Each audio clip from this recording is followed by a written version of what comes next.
The Valdarian Imperial War Academy stood like a monument to brutality against the crimson sky of Korath Prime, its obsidian spires piercing the atmosphere with the same merciless precision that had carved the Valdarian Empire across 17 star systems. For 3 centuries, no species had graduated from its halls except the Valdarians themselves, until the day Marcus Chen stepped off the transport shuttle, his single duffel bag containing everything he owned, his eyes reflecting a determination that the galaxy would soon learn to fear. The Academy's reputation preceded it like the shockwave of a supernova. Of every 1,000 applicants from across the known worlds, only 50 were selected for preliminary trials. Of those 50, perhaps 10 would survive the first month. Of those 10, maybe 3 would see graduation. The Academy didn't just forge soldiers, it created legends, nightmares, and the kind of warriors who could single-handedly turn the tide of interstellar wars. Marcus had arrived not through privilege or political connection, but through a series of events that had already begun to reshape him long before he set foot on Academy grounds. 6 months earlier, he had been nothing more than another human colonist on the agricultural world of New Terra, content to work the hydroponic farms and dream of adventures he would never have. Then, the Zephyrian raiders had come. The attack had lasted 18 hours. 18 hours of watching his world burn, his friends die, his family's farm reduced to ash and twisted metal. When the Terran Defense Corps finally arrived, they found Marcus sitting in the ruins of his home, surrounded by the bodies of 7 Zephyrian commandos, clutching a plasma rifle he had never been trained to use. The investigating officer had asked him how he had managed it. Marcus had simply stared at the smoking remains of his life and said, "I decided they couldn't kill me if I killed myself first." It was that officer, a veteran named Rodriguez, who had served with distinction in the Outer Rim conflicts, who had seen something in the hollow-eyed young man. "You want revenge, son?" he had asked. Marcus had shaken his head. "I want to make sure this never happens to anyone else." Rodriguez had smiled grimly and handed him an application to the Valdarian Imperial War Academy. "Then you better learn from the best killers in the galaxy." Now, standing in the Academy's reception hall with 49 other candidates from across known space, Marcus understood that he had crossed a threshold from which there could be no return. The hall itself was a testament to Valdarian military philosophy, stark, imposing, designed to crush the spirit before the real training even began. The walls were lined with holovids displaying the Academy's most distinguished graduates: General Tax, the World Burner; Admiral Kresh, who had broken the Centauri Rebellion; Commander Vex, whose tactical genius had ended the Third Sector War in a single devastating campaign. "Attention, maggots!" The voice that cut through the hall belonged to drill instructor Zareth, a 7-foot Valdarian whose scarred carapace told the story of 100 battlefields. His forearms moved with mechanical precision as he gestured to the assembled candidates, his compound eyes scanning them with the dispassionate gaze of a predator evaluating prey. "Look around you. In 6 months, most of you will be dead, dishonored, or driven mad. The few who remain will be transformed into something your birth species will no longer recognize." Marcus felt the weight of 49 gazes upon him as Zareth's primary eyes fixed on his position. Humans were a curiosity in this part of the galaxy. Young, numerous, but largely dismissed as a warrior race, their recent emergence onto the interstellar stage had been marked more by rapid colonization and technological innovation than military prowess. Most galactic powers viewed them as useful traders and competent engineers, but hardly the stuff of legendary warriors. Cadet Chen. Zareth's voice carried the distinct harmonic undertone that made Valdarian speech so unsettling to most species. Step forward. Marcus moved without hesitation, his boots echoing in the sudden silence of the hall. He stopped precisely 3 feet from the drill instructor, maintaining eye contact despite every instinct screaming at him to look away from those multifaceted orbs that seemed to see into his soul. "Tell me, human," Zareth continued, his secondary arms folding behind his back while his primary arms remained at his sides. "What makes you believe you belong here? Your species has no military tradition worth mentioning. Your physical capabilities are mediocre at best. Your lifespan is so brief that you'll barely have time to master the most basic combat principles before age claims you." The other candidates watched with barely concealed interest. Several of the Korgani delegates, a species renowned for their battle fury, chittered among themselves in amusement. A pair of ethereal twins, their crystalline forms refracting the hall's harsh lighting, pulsed with what Marcus had learned to recognize as contempt. Marcus stood silent for a long moment, not from uncertainty but from calculation. He had learned on New Terra that words, like weapons, were most effective when aimed with precision. When he finally spoke, His voice carried a quality that made several of the watching candidates step back involuntarily. "I'm here because I've already died once, sir," he said, his words cutting through the hall's oppressive atmosphere. The person who walked onto that battlefield on New Terra to face the Zephyrian raiders was weak, untrained, and driven by nothing more than desperation. "That person died when I realized that strength isn't something you're born with. It's something you choose, every moment, even when everything in you wants to give up, especially then." He paused, and something in his eyes made even Zareth's compound gaze narrow slightly. "The Academy doesn't create warriors by building people up, sir. It creates them by tearing away everything that isn't strong enough to matter. I'm here because I've already started that process. What you see standing here is what remained after I destroyed the weak version of myself. And if there's more weakness left to burn away, then I welcome the fire." The silence that followed was absolute. Even the Kordani had stopped their chittering. Zareth studied Marcus for what felt like an eternity, his forearms now moving in a complex pattern that Marcus would later learn indicated deep contemplation in Valdarian body language. "Interesting," Zareth finally said. "We shall see, Cadet Chen, whether your philosophy survives contact with reality. Form ranks. Your real education begins now." The next 18 months would prove to be a journey through layers of hell that would have broken most sapient beings. The Academy's training regimen was designed not just to create soldiers but to fundamentally remake every aspect of a being's existence. Physical conditioning that pushed bodies beyond their supposed limitations.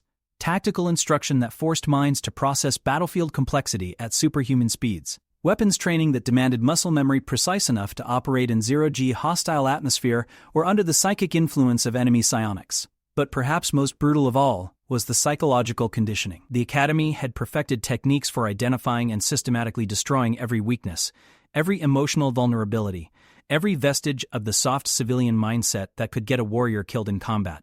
They called it the Crucible, and it began in Week 3. Marcus stood in Assessment Chamber 7, electrodes attached to his temples, breathing apparatus feeding him a carefully calibrated mixture of oxygen and combat stimulants. Around him, holographic projectors created a perfect recreation of his family's farm on New Terra, complete down to the smell of his mother's cooking drifting from the kitchen window. "This is a memory reconstruction based on your psychological profile, Cadet Chen," came the voice of Dr. Vesthara, the Academy's chief psychologist. Her species, the Mentari, were renowned for their ability to navigate and manipulate the deepest levels of consciousness. "We have identified 17 critical emotional attachments that could compromise your combat effectiveness. Today we begin the process of severing those attachments." The holographic recreation was perfect in every detail. The way the morning light fell across the wheat fields, the sound of his younger sister's laughter as she chased their dog through the rows of grain, his father's weathered hands as he worked on the irrigation systems. It was so real that Marcus could feel his heart rate increasing, his body responding as if he truly stood once again in the place he had called home. "Observe, Dr. Vesthara continued, and the peaceful scene began to change. Smoke appeared on the horizon. The sound of plasma cannons grew from a distant rumble to a roar. His family looked up from their activities, confusion, and then terror dawning on their faces as they realized what was coming. Marcus had lived through this moment once before, but experiencing it again through the Academy's advanced simulation technology was almost unbearable. Every detail was recreated with scientific precision. The exact moment when his mother realized they were under attack, the way his father had tried to shield his sister with his own body, the horrible sound she had made when the first plasma bolt found its mark. "Your emotional response is spiking beyond acceptable parameters, Cadet." Dr. Vesthara nodded clinically. "This attachment to deceased family members represents a critical vulnerability. In combat, hesitation caused by grief or anger can result in tactical errors that cost lives. We must eliminate this weakness." The simulation continued, forcing Marcus to watch his family die again and again from different angles, with different timing, in different ways. Each iteration was designed to trigger a specific emotional response, to map the exact neural pathways that connected his memories to his emotional reactions. Hour after hour, day after day, the process continued. Other candidates began to break during their own crucible sessions. Jorek Nem, a promising Korgani warrior, emerged from his 5th session, a hollow shell of his former self, his species' legendary battle rage permanently severed from his psychological makeup. He lasted another week before requesting discharge. Sira Ka, one of the ethereal twins, suffered what the medical staff termed a crystalline fracture, a complete psychological breakdown that left her consciousness scattered across multiple dimensional frequencies. Her twin followed her into madness 3 days later. But Marcus endured. More than endured, he adapted. By the end of the second month, he had learned to watch the simulated destruction of his family with the same dispassionate analysis he applied to tactical problems. He still felt the pain, but he had learned to channel it, to use it as fuel for the cold fire of his determination rather than allowing it to consume him. Fascinating, Doctor. Vesthera nodded during his final crucible session. Most subjects either break completely or develop total emotional numbness as a defense mechanism. You've chosen a third path, conscious integration. You've learned to transform your pain into strength without losing your essential humanity. This is unprecedented. It was during the weapons training phase that Marcus first began to distinguish himself among the surviving candidates. The Academy's combat instruction was unlike anything practiced by most military forces. Rather than specializing in specific weapon systems, students were expected to achieve mastery-level proficiency with armaments from across the known galaxy. Baldarian pulse rifles, Cordony battleclaws, Mentari psionic amplifiers, even the exotic energy weapons of the distant Void Shepherds, each required not just technical knowledge but a fundamental understanding of the tactical philosophy behind its design. Weapons Master Kex, a grizzled veteran whose right arm had been replaced with a mechanical appendage capable of interfacing directly with any weapon system, watched as Marcus worked through the daily qualification sequence: plasma rifle, photon sword, gravitational lance, neural disruptor. Each weapon required precise muscle memory, perfect timing, and the ability to transition seamlessly between radically different combat techniques. Your accuracy scores are adequate, Cadet Chen, Kex noted, reviewing the day's results. Your speed is above average, but you're missing something that separates competent soldiers from true warriors. Marcus set down the photon sword he had been calibrating and turned to face the weapons master. What am I missing, sir? Kex activated a holographic display showing Marcus's performance metrics alongside those of the Academy's most legendary graduates. You fight like you're trying to win, he said. True warriors fight like they've already won, and death is simply a detail to be managed. Watch. The hologram shifted, showing footage of Commander Vex during the Battle of Kepler's Edge. The enemy had outnumbered his forces 3-1, and his position was completely surrounded. Instead of defensive tactics or attempts at withdrawal, Vex had launched a direct assault into the heart of the enemy formation. But what made the footage remarkable wasn't the tactical audacity, it was the expression on Vex's face, calm, almost serene, as if he were conducting a training exercise rather than fighting for his life. He didn't hope to survive that battle, Cadet. He knew he would survive it, because he had already accepted that survival and death were equally irrelevant to the completion of his mission. That acceptance freed him to act without the hesitation that kills most warriors. Fear of death, hope for survival, these are luxuries that a true warrior cannot afford. That night, Marcus lay on his narrow bunk in the candidate's barracks, staring at the ceiling as he processed Kex's words. Around him, the few remaining candidates tried to find rest between the physical exhaustion and psychological trauma of daily academy life. Of the original 50 who had arrived, only 12 remained. The others had been discharged, hospitalized, or in 3 cases had simply disappeared. One night, their personal effects removed without explanation. Marcus thought about the person he had been on New Terra, the young man who had dreams of adventure but had been content with the safety and predictability of agricultural life. That person had died the moment he picked up a plasma rifle and decided to stand against the Zephyrian raiders. What had emerged from that moment was something harder, more focused, but also more fragile in ways he was still discovering. The Academy was supposed to eliminate that fragility, to burn away every weakness until only pure warrior essence remained. But Marcus was beginning to understand that the process was more subtle than simple elimination. It was transformation, taking the base metal of ordinary being and forging it into something that could withstand pressures that would destroy its original form. The next morning brought news that would test every lesson the Academy had tried to teach. Drill Instructor Zareth stood before the assembled candidates, his usual stern demeanor replaced by something that might have been actual concern. Candidates, you are about to receive your first real-world mission assignment, he announced. The Hegemony research station in the Outer Veil has gone silent. Long-range scans indicate possible hostile action. A full investigation and potential rescue operation is required. Marcus felt his pulse quicken. The Outer Veil was notorious throughout the galaxy as a region where space itself seemed to follow different rules. Ships that entered the Veil reported temporal anomalies, gravitational distortions, and encounters with phenomena that defied scientific explanation. Several major civilizations had lost entire fleets in the region over the past century. This is not a simulation. Zareth continued. This is not a training exercise. You will be traveling aboard the Imperial cruiser Devastation under the command of Captain Morgeth. Your mission parameters are classified until you reach the target zone. Some of you may not return from this assignment. Those who do will have earned the right to continue your training at the Academy. The 12 remaining candidates were given 4 hours to prepare. Marcus spent the time in the Academy's meditation chambers, practicing the mental disciplines he had learned during his Crucible sessions. He had discovered that his ability to transform emotional pain into focused determination worked with other forms of stress as well. Fear, uncertainty, even physical pain, all could be channeled into the cold fire that had become his core strength. The Imperial cruiser Devastation was a marvel of Valdarian military engineering, its hull inscribed with battle honors from a dozen major conflicts. As Marcus and his fellow candidates boarded the vessel, he couldn't help but notice the crew's reaction to their presence. The looks they received weren't quite hostile, but there was definitely skepticism about the value of bringing Academy candidates on a real mission. Captain Morgeth was a legend even among the Valdarians, a warrior whose tactical genius was matched only by his absolutely ruthless approach to combat. He stood 8 feet tall even by Valdarian standards, his carapace bearing scars from battles across half the galaxy.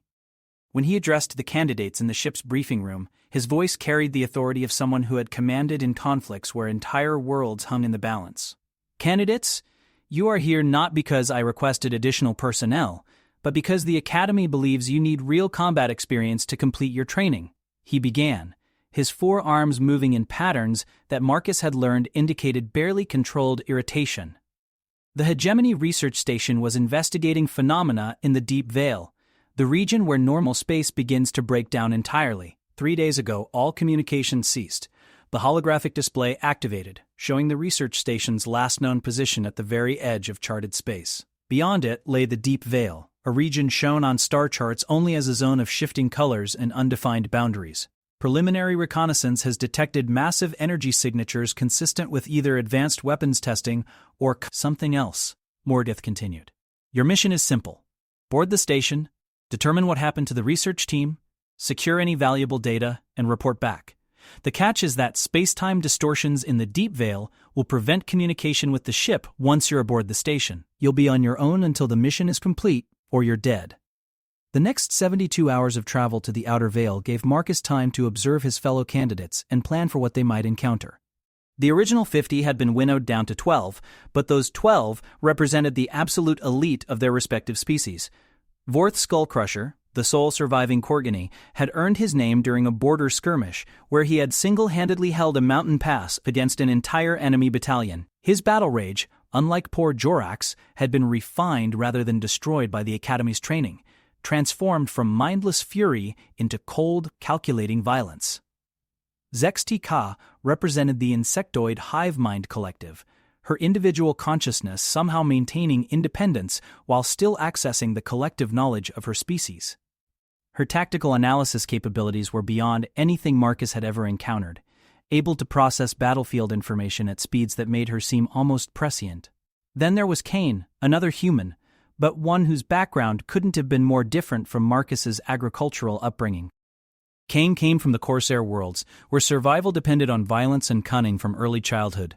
He moved like a predator and spoke little, but Marcus had noticed that the other candidates gave him a respectful distance that suggested hidden depths to his capabilities. As the Devastation approached the research station, the effects of the Deep Veil became immediately apparent. The ship's sensors began registering impossible readings, gravity fields that shifted in geometric patterns, electromagnetic signatures that spelled out mathematical equations, regions of space where time itself seemed to flow backward. Through the viewports, the stars appeared to dance and shift, their light bending into spirals that hurt to look at directly. Remember, candidates, Captain Morgeth announced over the ship's communication system, once you board that station, you're cut off from support. The Veil's temporal distortions make transport impossible. We can't beam you out, and shuttlecraft can't operate in those conditions. You succeed, or you're lost forever. The research station hung in space like a dead thing, its hull darkened except for emergency lighting that flickered in patterns that seemed almost deliberate. As the candidate's boarding craft approached the docking bay, Marcus felt something he hadn't experienced since his first day at the Academy. Genuine uncertainty about his ability to survive what lay ahead.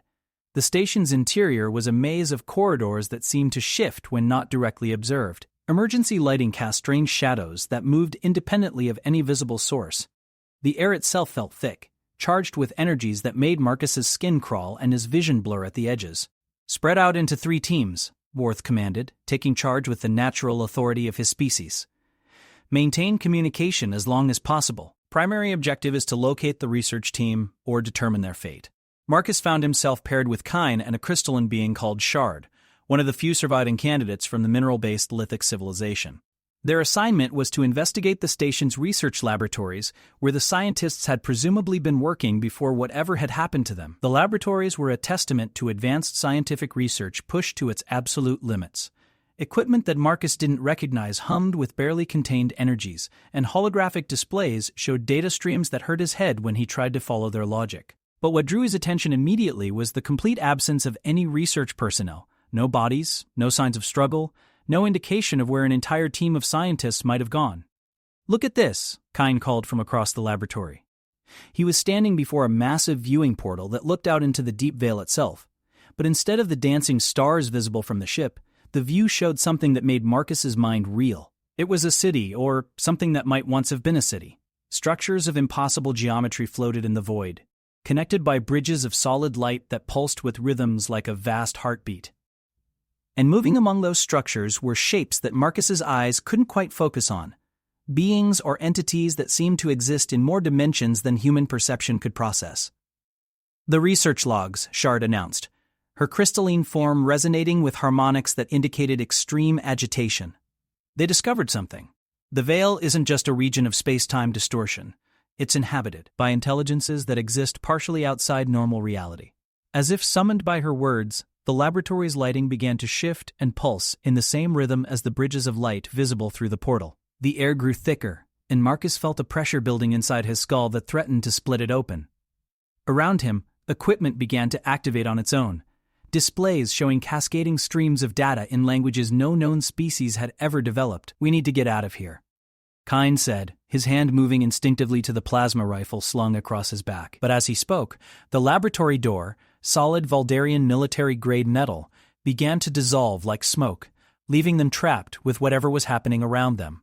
The entities from the Veil City began to manifest in the laboratory, their forms shifting between solid matter and pure energy. Marcus found that looking directly at them caused immediate disorientation, but he could perceive them peripherally, towering figures that seemed to be composed of living mathematics, their movements following patterns that hurt to contemplate. One of the entities approached Marcus directly, and he felt its attention like a weight pressing down on his consciousness. Without warning, his mind was flooded with images, not memories, but possibilities. He saw himself as he might become, a warrior whose very presence could reshape reality, whose understanding of combat transcended the merely physical to encompass battles fought across multiple dimensions simultaneously. But with the visions came a price. The entity was offering him power beyond imagination, but it required him to abandon his humanity entirely, to become something that could exist in the spaces between realities. It was a transformation that would make the Academy's psychological conditioning seem gentle by comparison. Marcus felt his consciousness being pulled toward acceptance of the entity's offer. The power it promised was intoxicating. The ability to end conflicts not just through superior tactics or weapons, but by manipulating the fundamental forces that governed existence itself. He could become a god of war, reshaping the galaxy according to his will. But as he wavered on the edge of acceptance, he remembered the words he had spoken to drill instructor Zareth on his first day at the Academy. "I've already started that process. What you see standing here is what remained after I destroyed the weak version of myself." The person who stood in this laboratory had already died and been reborn once. He had destroyed his weak self through conscious choice and disciplined effort. The entity's offer would require him to die again, but this time the rebirth would be beyond his control, transforming him into something that served alien purposes rather than his own chosen path. "No!" Marcus spoke aloud, his voice cutting through the laboratory's otherworldly atmosphere like a blade. "I've already chosen what I want to become." The entity's attention shifted, and Marcus felt its surprise. Apparently, very few beings had ever refused its offer, but as he held firm to his decision, something unexpected happened. The visions didn't stop, but they changed, showing him a different path entirely. He saw himself returning to normal space, completing his training at the Academy, graduating as one of its most distinguished students. But more than that, he saw how his experience in the Deep Veil would change him in ways the Academy's traditional methods never could. He would carry with him understanding of warfare that transcended conventional thinking, an ability to perceive and counter threats that existed beyond normal strategic analysis. Interesting, the entity communicated, its thoughts flowing directly into Marcus's consciousness. Most who encounter us seek power for its own sake. You seek power only as a tool to serve your chosen purpose. This is unusual. The laboratory began to shift around them, and Marcus felt space-time folding in ways that his academy training had never prepared him for. When the disorientation cleared, he found himself standing with Kane and Shard in the station's main corridor. But everything had changed.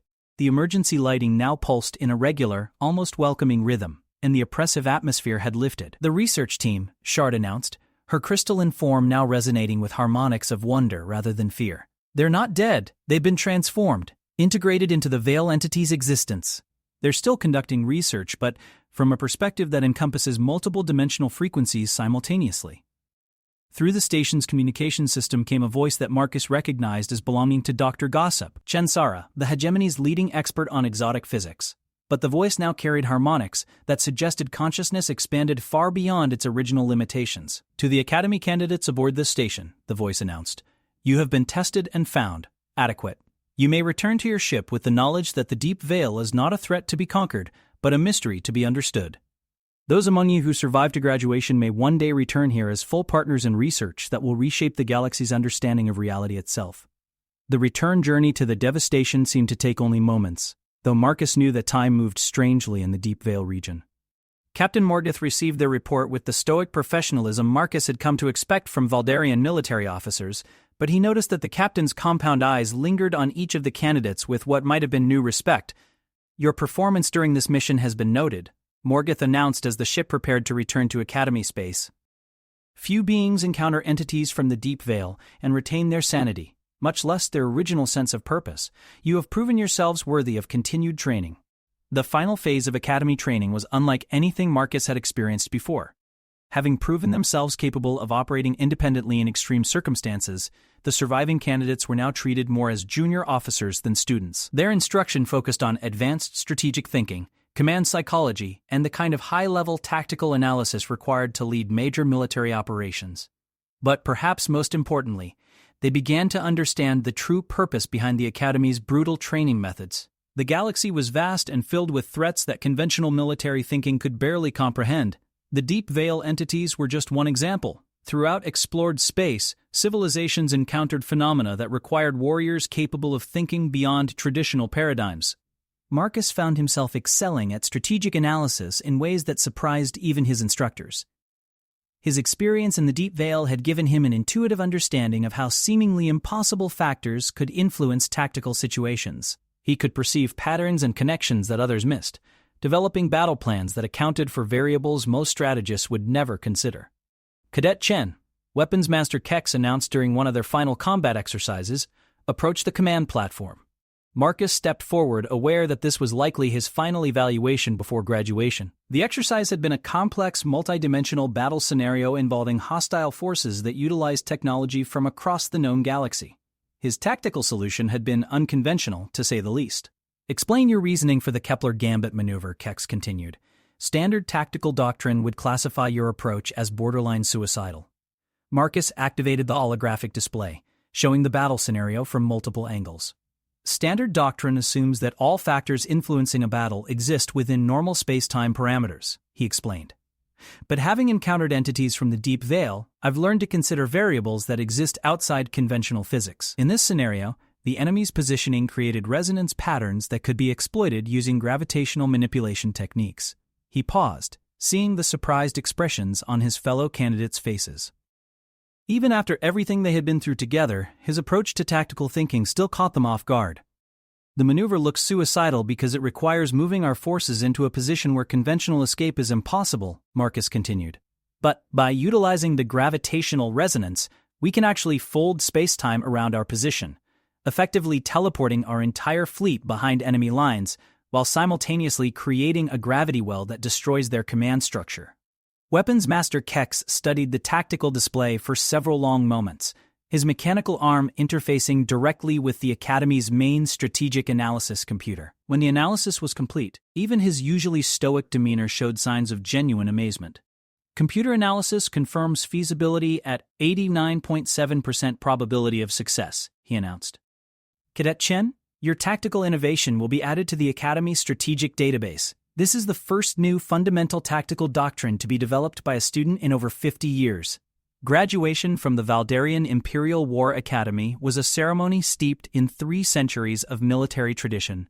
The surviving candidates, now numbering only 7 from the original 50, stood at attention in the same hall where they had first met drill instructor Zareth 18 months earlier. But everything had changed, most especially themselves. Marcus caught his reflection in one of the hall's polished metal surfaces and barely recognized the person looking back at him. The soft edges of his former civilian self had been burned away entirely, replaced by someone whose very presence suggested contained violence. His eyes held depths that spoke of experiences that would have destroyed most beings, but also a clarity of purpose that made him seem almost unnaturally focused. "Graduates," Zareth announced, his 4 arms moving in the complex ceremonial patterns reserved for only the most formal occasions, "you stand here today as living proof that the Academy's methods, however harsh, produce results that justify their cost. You have been transformed from whatever you once were into instruments of war capable of facing threats that would break lesser beings." Each graduate received their commission and assignment. Vorth Skullcrusher would be joining the 47th Assault Legion as a frontline commander. Zexti Ka had been selected for the Strategic Analysis Division, where her enhanced tactical processing capabilities would be utilized in planning major campaigns. Kane would be serving with Special Operations, his background and abilities making him perfect for missions that required unconventional approaches. "Lieutenant Marcus Chen," Zareth announced, and Marcus stepped forward to "Your Academy performance has been noted at the highest levels of Imperial Command. Your tactical innovations and demonstrated ability to function in extreme circumstances have earned you assignment to the Deep Space Reconnaissance Division. Your mission will be to explore and assess threats in regions where conventional forces cannot operate effectively." As Marcus accepted his commission, he felt the weight of everything he had endured to reach this moment. The weak young man who had once dreamed of adventure while working on his family's farm was truly dead, replaced by someone who could face the galaxy's darkest mysteries and emerge not just intact, but stronger for the experience. But graduation was not an ending. It was a beginning. As the ceremony concluded and the new officers prepared to report to their assigned units, Marcus understood that his real education was just starting. The Academy had given him the tools and the mindset necessary to survive as a warrior, but how he would use those capabilities was now entirely up to him. The transport that would take him to Deep Space Command was a sleek vessel designed for extended operations in the galaxy's most dangerous regions. As it lifted off from the Academy's landing platform, Marcus looked down at the obsidian spires that had been his home for the past 18 months. The institution that had nearly broken him had instead forged him into something he could never have imagined becoming. "Sir," the transport's pilot announced over the comm system, "we're receiving priority transmission from Deep Space Command. Your first assignment briefing is coming through now." Marcus activated his personal display, reading the mission parameters with the same methodical attention he had learned to apply to everything during his Academy training. The assignment was exactly what he had expected: investigation of anomalous readings in a previously unexplored sector, potential first contact with unknown intelligences, extreme risk of mission failure with no possibility of backup or support. It was, in other words, precisely the kind of impossible mission that the Academy had trained him to not just survive, but to turn into victory through superior preparation, unshakable will, and the kind of tactical thinking that could adapt to threats beyond conventional understanding. As the transport entered hyperspace, beginning the journey that would take him to the very edges of known reality, Marcus Chen smiled for the first time since the day his family had died. He had destroyed his weak self so completely that nothing the galaxy could throw at him would ever be capable of destroying what remained. The Academy had taught him to transform every challenge into strength, every setback into opportunity, every moment of potential destruction into a chance for rebirth. The man who destroys his weak self can never be destroyed by others, not because he becomes invulnerable, but because he learns to find strength in the very act of transformation itself. And Marcus Chen, graduate of the galaxy's hardest military school, was about to demonstrate to the universe exactly what that principle could accomplish when wielded by someone with nothing left to lose and everything to prove. The stars ahead held mysteries and dangers that would test every lesson the Academy had taught him.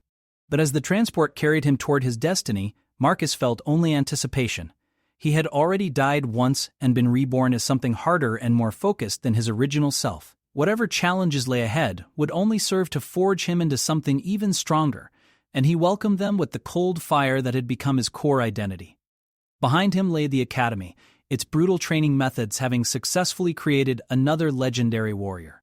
Ahead lay the infinite darkness of deep space, filled with threats that conventional forces could not hope to face. And between them traveled Lieutenant Marcus Chen, living proof that the human spirit, when properly refined through adversity, could overcome absolutely anything the galaxy had to offer. The transformation was complete. The Terror had been born.